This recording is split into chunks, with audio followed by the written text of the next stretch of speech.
রান্নাবাটির পক্ষ থেকে সকল দর্শক বন্ধুদের স্বাগত জানিয়ে শুরু করছি আজকের রেসিপি। আজকে বানিয়ে ফেলেছি দারুণ স্বাদের একটি মুসুর ডালের রেসিপি। কম বেশি আমাদের প্রত্যেকের বাড়িতেই কিন্তু দুপুরে খাওয়ার পাতে মুসুর ডাল থাকে। এইভাবে একবার মুসুর ডাল রান্না করে দেখতে পারেন, অসাধারণ লাগবে। এর জন্য নিয়ে নিয়েছি প্রথমে 1 বাটি পরিমাণে মুসুর ডাল, আর তার সাথে নিয়ে নিয়েছি ধনেপাতা কুচি বেশ খানিকটা, 3টে চেরা কাঁচা লঙ্কা, টমেটো কুচি, নুন আর হলুদ পরিমাণ মতো, রসুনের কিমা আর কাঁচা পেঁয়াজ কুচিয়ে।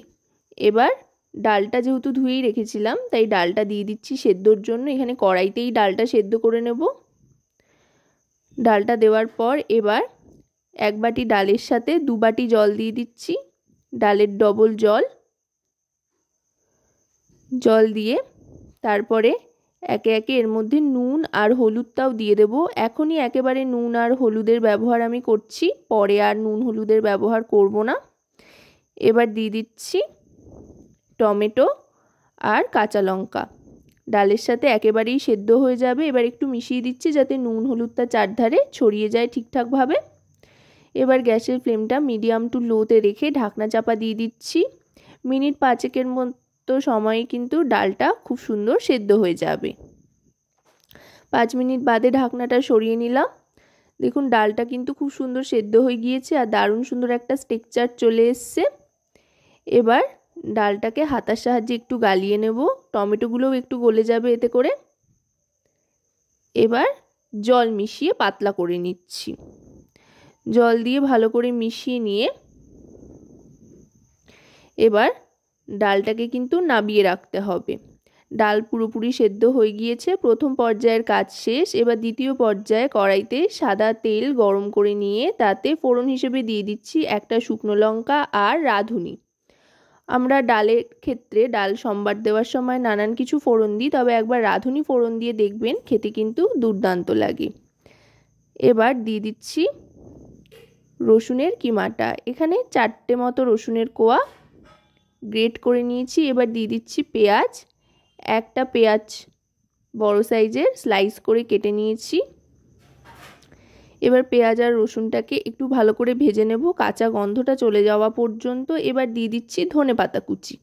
ধনেপাতা কুচির পরিমাণটা আপনারা আপনাদের মতো কম বেশি করে নিতে পারেন। শীতকাল যেহেতু যে কোনো রান্নাতেই কিন্তু ধনেপাতার ফ্লেভারটা দারুণ লাগে।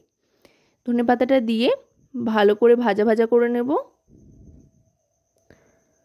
আমি প্রথমে একবার ধনেপাতাটা এখানে ব্যবহার করছি, পরে আরও আরেকবার করব। ধনেপাতাটা ভালো করে ভাজা ভাজা হয়ে যাওয়ার পর আর পেঁয়াজটাও ভাজা ভাজা মোটামুটি হয়ে গিয়েছে। এবার দিয়ে দিচ্ছি সেদ্ধ করে রাখা মুসুর ডালটা। এর মধ্যে টমেটো লঙ্কা সবটাই দেওয়া ছিল। এবার দিয়ে গ্যাসের ফ্লেমটা কিন্তু বাড়িয়ে দিতে হবে ডাল দেওয়ার পর, আর ডালটাকে ভালো করে ফুটতে দিতে হবে। আশা করি রেসিপিটি আপনাদের ভালো লাগছে। যদি রেসিপিটি আপনাদের ভালো লাগে তাহলে অবশ্যই রান্নাবাটি চ্যানেলটিকে সাবস্ক্রাইব করে লাইক শেয়ার কমেন্টের মাধ্যমে আমাদের পাশে থাকবেন, আর পাশে থাকা বেল আইকনটি অন করে দেবেন সবার আগে সমস্ত রকম নোটিফিকেশান পাওয়ার জন্য। আরও কিছুটা ধনেপাতা ওপর থেকে ছড়িয়ে দিলাম আর গ্যাসের ফ্লেমটা হাই করে দিলাম। এবার ভালো করে ফুটিয়ে নেব।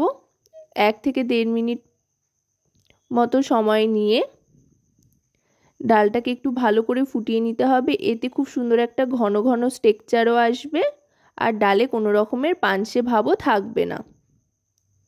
এবার আমি এটা সার্ভ করে দিচ্ছি। গরম গরম ভাতের সাথে এই ডালটা কিন্তু খেতে অসাধারণ লাগে। তো আজকের এই রেসিপিটি আপনাদের কেমন লাগলো সেটা কিন্তু অবশ্যই আমাকে জানাবেন।